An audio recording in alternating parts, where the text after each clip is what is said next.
আসসালামু আলাইকুম প্রিয় এইচএসসি 25 পরীক্ষার্থীরা। তো ঢাকা শিক্ষা বোর্ড চেয়ারম্যান তিনি কিন্তু বলতেছে যে এইচএসসি পরীক্ষা স্থগিত হতে পারে।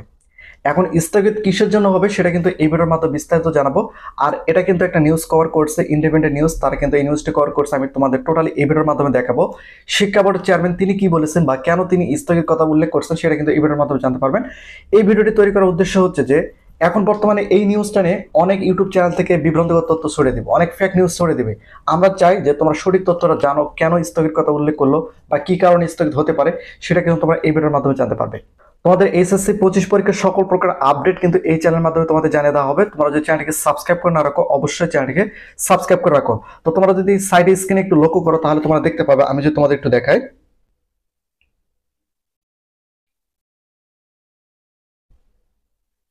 আলাদা প্রশ্নে পরীক্ষা হয়, ফলে কোনো অঞ্চলে কোনো বোর্ড ব্যাপকভাবে বন্যা হলে ওই বোর্ডের পরীক্ষাটা বন্ধ করে বাকি বোর্ডগুলো চলতে থাকে।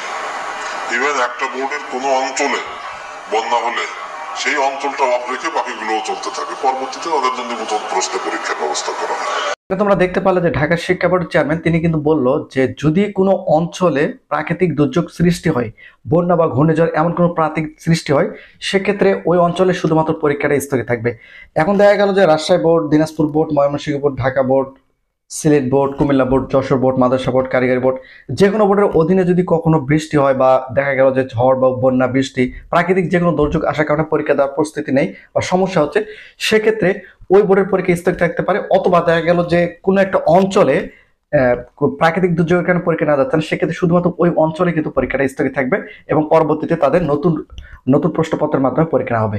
তো এই হচ্ছে সঠিক তথ্যটা আমি তোমাদের ভিডিওর মাধ্যমে জানিয়ে দিলাম। তো ভিডিওটি ভালো লাগলে ভিডিওতে লাইক এবং চ্যানেলটিকে সাবস্ক্রাইব এবং অবশ্যই ভিডিওটি শেয়ার করে দেবে।